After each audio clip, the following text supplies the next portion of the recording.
Assalamualaikum warahmatullahi wabarakatuh. Perkenalkan, nama saya Hayatunisa dengan NIM 20050404018 dari Prodi Ilmu Hukum. Di sini saya akan menjelaskan mengenai upaya hukum biasa. Yang pertama itu kita akan membahas mengenai upaya hukum. Upaya hukum adalah upaya yang diberikan oleh undang-undang kepada seseorang atau pada hukum untuk dalam hal tertentu melawan putusan hakim. Upaya hukum biasa menangguhkan eksekusi atau kecuali bila terhadap suatu putusan dikabulkan tuntutan serta matanya. Upaya hukum biasa terdiri dari banding, kasasi, dan verse. Selanjutnya kita akan membahas mengenai banding.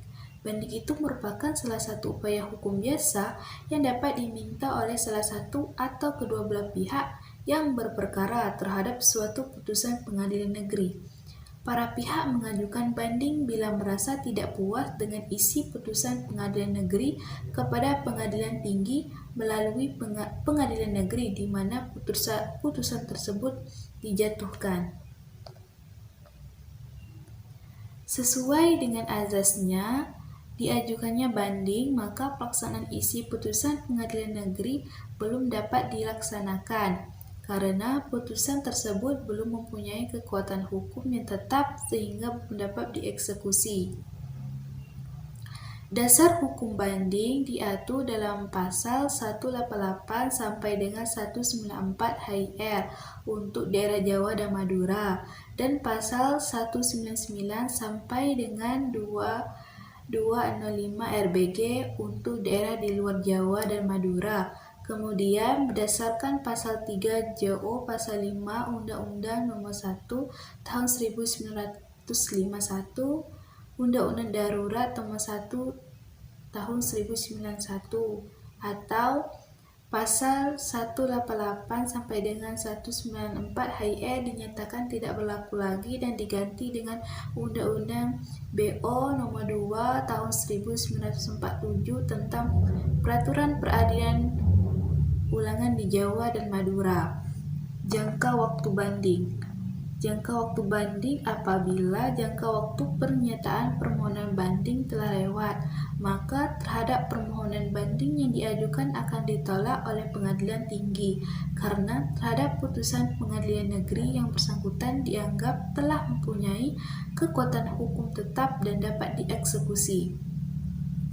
Pendapat di atas dikuatkan oleh putusan MARI nomor 391K garing SIP garing 1969 tanggal 25 Oktober 1969, yaitu bahwa permohonan banding yang diajukan melampaui tenggat waktu menurut undang-undang tidak dapat diterima dan surat-surat yang diajukan oleh pembuktian dalam pemeriksaan banding tidak dapat dipertimbangkan.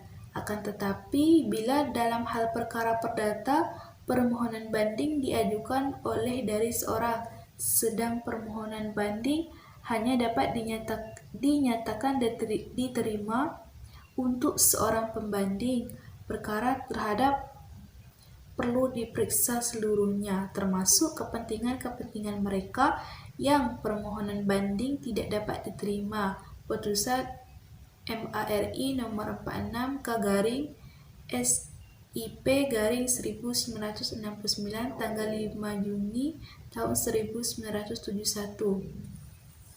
Selanjutnya kita akan membahas mengenai prosedur pengajuan permohonan banding.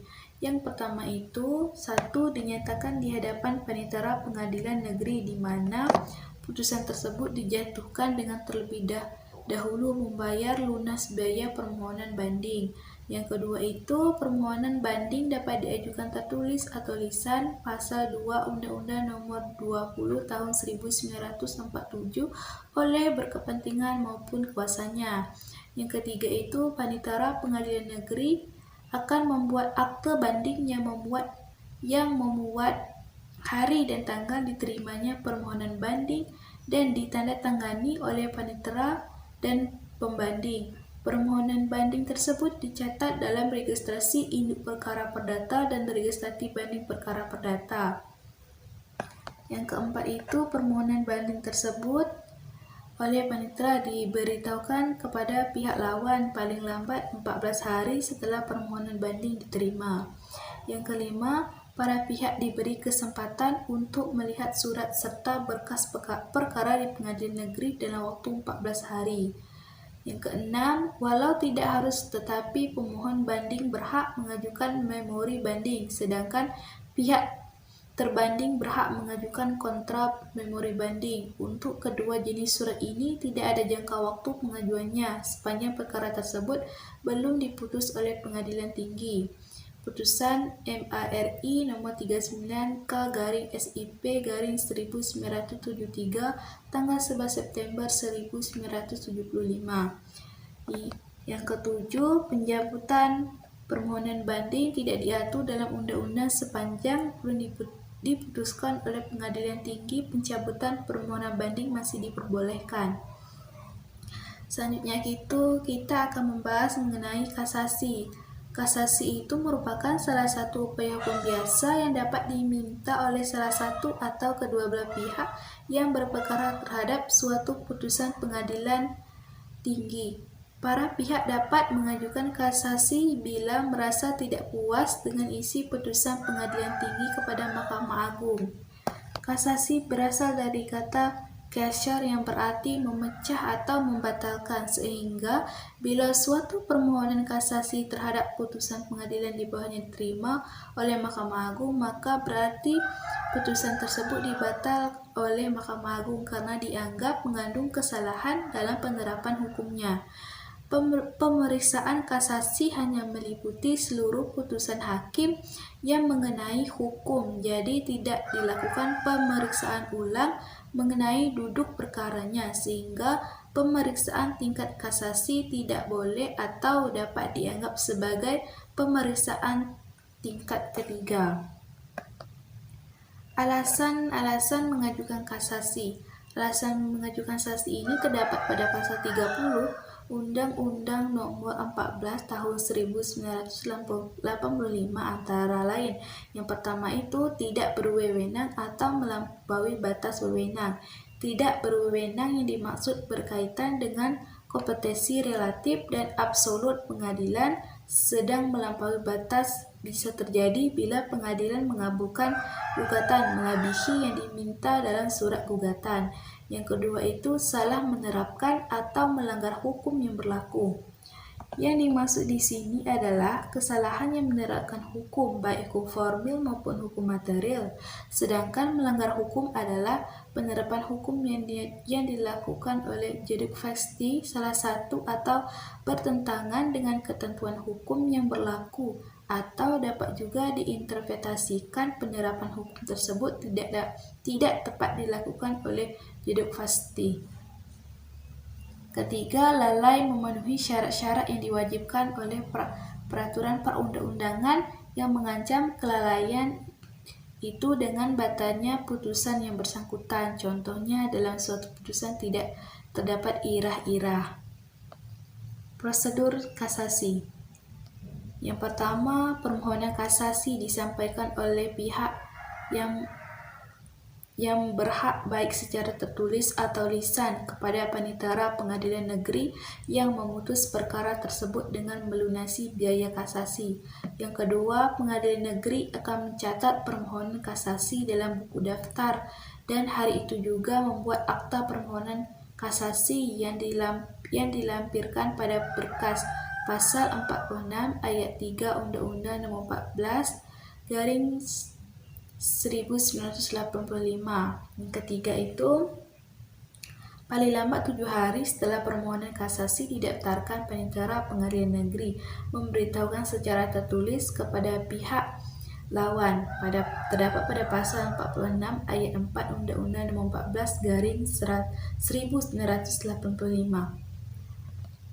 Dalam tegak waktu yang keempat itu, dalam tegak waktu 14 hari setelah permohonan kasasi dicatat dalam buku daftar, permohonan kasasi wajib membuat memori kasasi yang berisi alasan permohonan kasasi terdapat pada pasal 47 ayat 1 Undang-Undang Nomor 14/1985.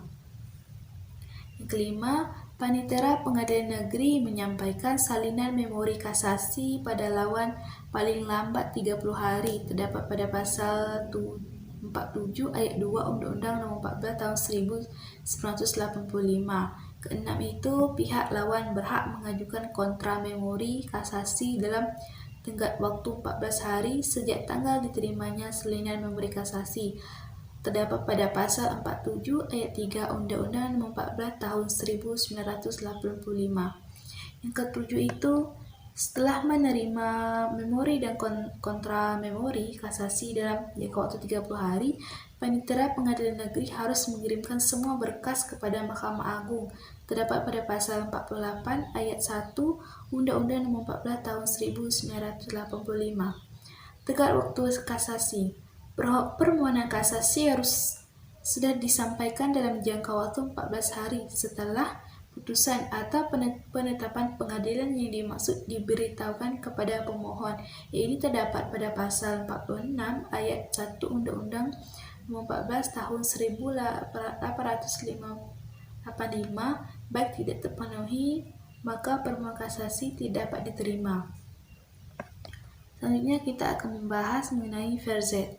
Verzet ini merupakan salah satu upaya hukum biasa yang dapat diminta oleh salah satu atau kedua belah pihak yang berperkara terhadap suatu putusan pengadilan negeri. Prosedur mengajukan verzet terdapat pada pasal 169 ayat 1 HIR. Dalam waktu 14 hari setelah putusan verzet itu diberitahu kepada tergugat sendiri.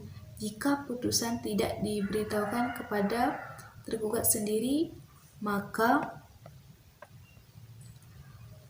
perlawanan boleh diterima sehingga pada hari ke-8 setelah teguran atau unmanning yang tersebut dalam pasal 196 HIR atau dalam 8 hari setelah permulaan eksekusi, terdapat pada pasal 197 HIR. Dalam prosedur verzet, kedudukan para pihak tidak berubah. Yang mengajukan perlawanan tetap menjadi tergugat, sedang yang dilawan tetap menjadi penggugat yang harus memulai dengan pembuktian.